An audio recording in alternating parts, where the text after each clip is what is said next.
Welcome to Mo's Market Pulse. I'm your host, Sara Mokaram, founder of Mo Digital Solutions, where we help businesses hit their revenue goals and thrive. On this podcast, we talk with industry leaders about their business, market trends, growth strategies, and what's ahead. Today, I'm really excited because we're joined with Gorish, co-founder and CEO of Sybill, an AI-powered sales assistant platform helping teams automate follow-ups, update CRMs, and gain deep insights from customer interactions. So to kick things off, I'd love to start with a little background for our listeners so they can understand your journey and what brought you to where you are today.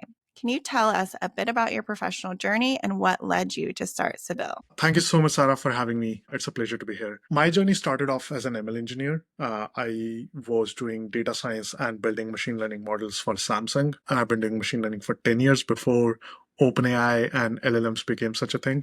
Most recently, before Sybill, I used to lecture at Stanford. So I was teaching optimization theory and linear algebra to grad students. Sales was more of a serendipitous thing for me in 2020. So when we started out the company, the idea we wanted to start out with was like, can we read body language and facial expressions on Zoom calls to just understand what the other person is thinking? Because as a lecturer, when my classes shifted online, I could not figure out what the students were doing at all in the class. Like it was such a one-way communication. I might as well record a lecture and send it to them so they can listen to it. So that we started with that vision, and then very quickly what we realized is like salespeople got super excited about seeing that product. So they really wanted this kind of insights about their buyers. They're like, I have 5, 10 buyers on the call. How do I use emotional intelligence to really get a sense of what these guys are thinking? So that's how we got into sales. This is like 4 years ago. 1 year in, what we figured out is salespeople love the new shiny object in town, but their actual problems are something totally different. And what we figured out was, if you think of a typical B2B seller, they're on calls with customers maybe 1.5 hours a day at max on an average. And the remaining 6 to 7 hours of their workdays goes into back office admin work or internal team meeting or prospecting. And these are things which do not directly generate revenue for them. And these are also things which reps typically hate to do. So where we started shifting the direction of the company was, can we build an assistant, an AI agent of sorts that can actually automate away this grunt manual work for them so that they can be on calls for 4, 5, 6 hours a day instead. That means they can handle triple the deal volume. They can be much more effective on those deals because those deals, you have an AI which is actually doing the task and the human is reviewing the output of the AI. So it's much faster, but also cohesive across the organization. And eventually, what that led to was, okay, this will help reps generate 3x the revenue for their company, for their solution or their product that they're offering.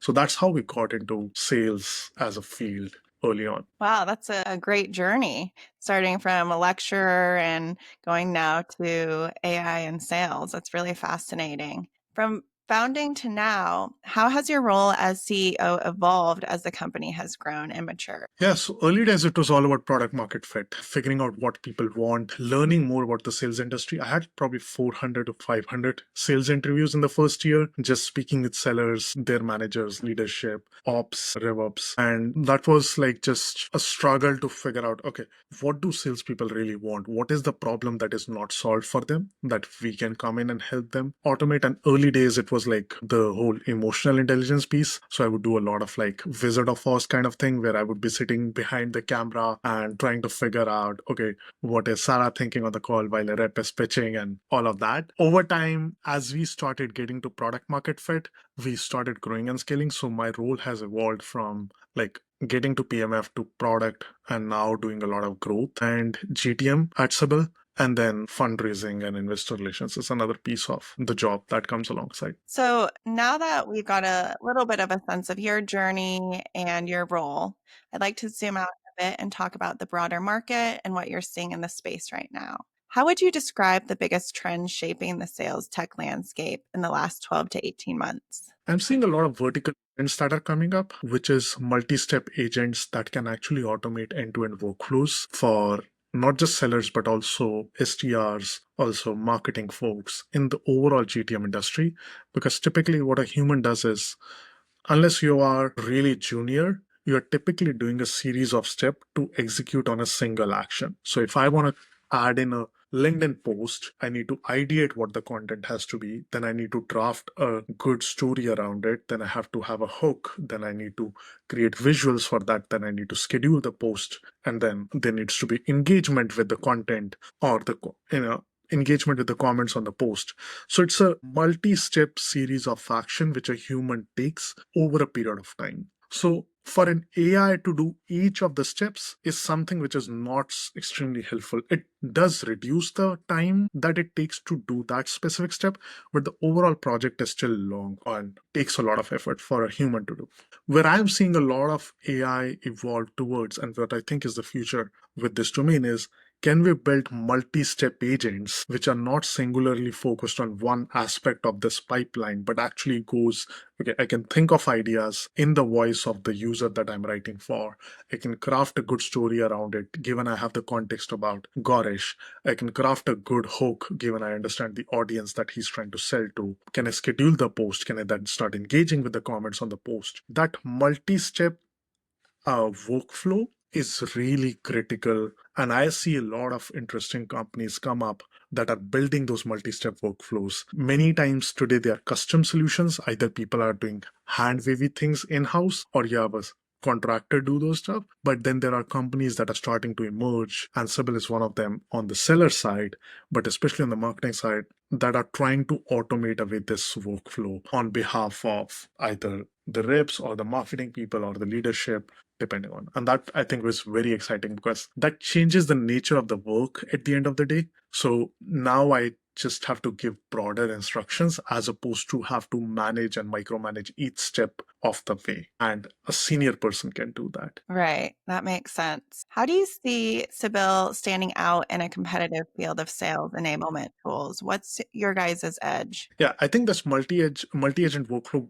there are two things that it requires for it to be effective. One is the AI models have to be very accurate on each step. So you cannot have AI models that hallucinate, because the inaccuracies on these different steps will compound if I start combining one after the other. So that's one big aspect, and that's where Sybill has shown quite a lot. We don't use LLMs directly. We do interface with them, but a lot of our secret sauce comes from the fact that we have our own embeddings that we have built out, and that embedding shapes how the customer gets the output. So the output precision as well as the accuracy is much more evolved as compared to if you just build a wrapper on top of a ChatGPT system. The other thing which I think is very critical, especially for our space, is the adoption of the tools. So a sales rep is typically a non-technical individual, and what they don't want to mess around with is complex systems and complex models, or having to choose, here are 5 different GPTs that I want to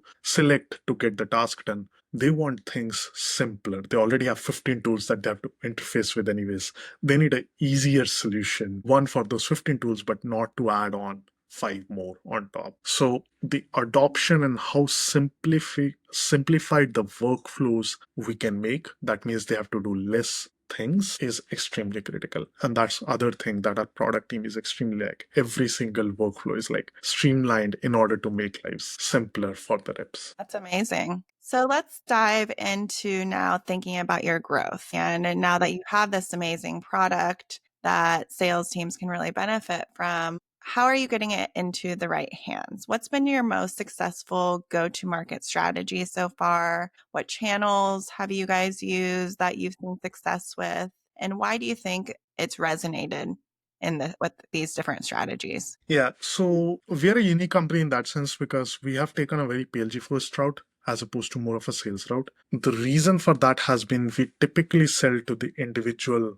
contributors, which is the AEs themselves, and not to the leadership. So AEs are both the buyers and the champions for our offering. Now, the benefit with AEs is if they love a tool, they will share it with their network, and which is typically pretty decent. So we have been reaping the advantages of that. So today we have over 750 customers, and almost 70% of them comes directly via word of mouth and via direct referrals to other AEs or other people in their network. And that I think has been the biggest driver for growth. It's also, especially in a crowded market like GTM tech, overall, if the user that says that I tried this product and I love this product and I can really find value from this and maybe you should try it out, is a much more potent driver of growth than if I try to tell that third person, hey, we are a great company, we do ABC, why don't you try us? So both from like how the motion has been built around enabling these users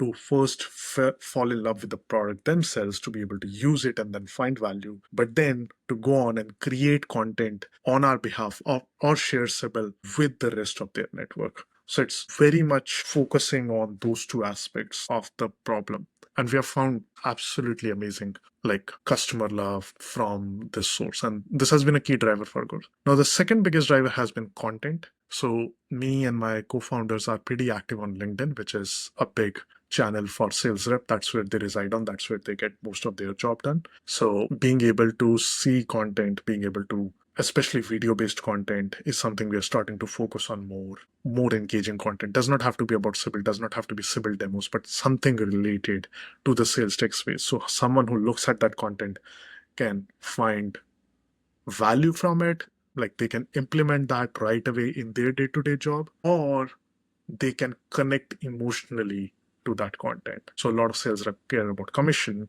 and quotas, and when those are not met, this is always a mental cycle, like how am I going to meet my ends? And that kind of content really resonates with these people, and that's what we are bringing in there into our GTM. So I know that you mentioned that you target a lot of individual sales reps or AEs.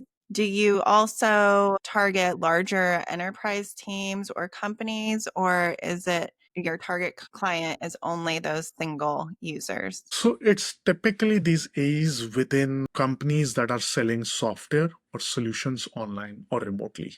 And so that can range anywhere from an SMB to an enterprise customer base. So we have customers of the likes of Lenovo, Remote, Broadcom, Stripe, where a small team or a single user has started using Sybill for their internal or for their sales calls. And then we are building on with them to expand to the rest of the teams. And similarly, for smaller customers, it's much more organic. For SMB customers, if someone jumps in, they will typically invite their teammate, their managers, and that they start using the product and the cycle of growth continues. Got it. So it's almost an entry point could be through one user and then they expand it to the rest of their team. 100%. Has your messaging or positioning shifted over time as you've learned more about your ideal customer? Every few months. The statement has not changed since about 3 years ago now, but the messaging and positioning has shifted quite a bit. We have been launching new features as the tech has been evolving. So that has enabled us to do a lot more than what we were starting out like 1.5, 2 years ago. So 2 years ago, we were one of the first ones to build note taking into the market. So using uh, that time the messaging used to be much more of, hey, you don't need to watch the calls, you can read the calls. And over time that shifted to uh, you don't need to update your CRM, you can actually have Sybill update the CRM, and which is a big pain point for sellers because after every call they're expected to update the CRM, and it's like 15 fields that I have to go and manually update after every call, very painful. And now it's much more of, hey, you don't need to maintain your to-do list. Sybill will maintain that to-do list for you so you can focus on customers and closing revenue, and we will do all the laundry work that you have. Depending on the messaging is like, in my opinion, messaging is like, who's the audience, which is B2B sales rep? What can you offer that audience? And how is it going to make their life different? So it's a combination of these three things. And I think over time we have evolved what can we do for that audience and made it bigger and bigger and bigger. And then that, how does that impact them, keeps on changing and keeps on improving. So every founder journey has its challenges. I'd love to hear about some of the real world roadblocks you faced as you've built Sybill. What's been the most frustrating part of scaling an AI product in a crowded market? I think the worst time in our journey came in 2022. So this was after the market tanked and we had just kicked off our fundraise at that point. And that I think was those 6 months were some of the shittiest period of our journey at Sybill in a way, because we were fundraising for almost 6 months. I had probably met every single investor in the valley, did not get validation for what we were building. And it was a lot of like, there is a lot of crowdedness in the market. There are big players. How would you do it? You are still a new team. And we just like, we went to a stage where we had acquisition offers for the company, but we also saw LLMs as the new emerging thing. ChatGPT just launched a few weeks ago, and we saw the potential of that. So we really did not want to sell. We were like, we're gonna go tooth and nail and not have to sell. And we got, not say it was something I did, but we got absolutely lucky because we got a term sheet at Christmas at 4 a.m. in the morning. I was like, I need a break. So I was in Vegas for a couple of days before I came back. And I went back to my hotel room at 4 a.m. and I saw this email in my inbox, and there was a term sheet. And it was like the life changing decision for us, because we did not want to sell. We saw that our product has traction, our product has legs, but we were not able to convince other people in the industry yet of that traction. And with startups, it's always you have cash that can run out. So we were 3 months out of cash out date. So that, I think, was the most critical period, the period where we were trying to figure out so much, but it was just a challenge to get. It was just a drag mentally more than physically to move forward. What's one challenge or misstep that, in hindsight, taught you something crucial about your business or market? I think the specific aspect of going PLG or choosing the right GTM motion is very critical to the growth of the company. So when we did the emotional intelligence or mind reader for Zoom calls, I now realize one of the best ways to go about that business would happen, focus much more on enterprises, top-down sales, as opposed to go more PLG focused product. And I think that was something that I took away as a big lesson on choosing the right GTM motion, because that can really make or break the company in a sense. Got it. And so now looking ahead, now that you've gone through some of these experiences, I want to give listeners a peek into what's next for Sybill and what success looks like for you in the near term. What are the top 1 to 2 strategic goals you're really focused on over the next 12 months? Right now, there are two things we are extremely focused on. So we have this new product which is getting launched pretty soon, where the idea is we want to be able to automate multiple things, as I was sharing earlier. So now we can actually create sales deck for the customer. So if you jump off a call, you can have a custom deck for that specific customer that you can send to them. And this is like one of 5 different activities that we can do for those. So we want to ensure that launch goes great. And that's a precursor to for our follow-up growth on the PLG side. So we want reps to actually start using the product to understand the value, and hopefully they would also start engaging and sharing it even more with their networks. So those, I think, are top 2 things in my mind right now as I think about the future. I love that idea of a sales deck being automatically created. That's really neat. Which metrics are you personally tracking most closely as indicators of real traction or risk? So to me, the number of times people are logging in daily into Sybil is the most important aspect. So we want Sybil to be that single workplace where every rep comes in and coordinates. So having that figured out is like, okay, can we get a rep to have come log in 4, 5, 6 times a day to take care of all of their action items? Mhm.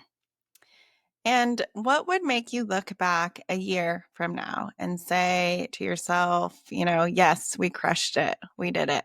We are aiming for almost a 50x growth in the coming year in the number of customers that we have. So that's probably the aspect which I would say next year, this is what we crushed. Nice. And before we wrap up, I want to leave our audience with a takeaway. What advice would you give to other founders trying to make an impact in the tech or sales industry? I think a lot of people get bogged down by decision paralysis. I have faced the same in many cases. I have always learned that action is better than inaction. And even if it is a bad action, that's better than inaction. Obviously, if you can take the right choice, that's nothing like it. But even if you go through the journey of taking the bad choice and then you over time move to the right choice and learn from it, that's still way better than not having to take an action. And this applies to people that are trying to start something of their own. This also applies to people that are in early stages but trying to decide, okay, which way to go, but are spending too much time trying to figure out, okay, is this a path for me or is this not a path for me? I have found this becomes a critical component of doing something. And because a lot of the times you will get multiple shots at the goal. But if you're not even taking the first shot, then it becomes hard to evaluate what the second and third and fourth would look like. That's really, really great advice. For those who want to learn more about Sybill or connect with you, where's the best place? LinkedIn would be the place where I am most active at. Perfect. Well, thank you everyone for tuning in to Mo's Market Pulse. If you enjoyed this episode, be sure to subscribe, like, leave us a comment, and join us again to hear more insights from leaders coming up on future episodes.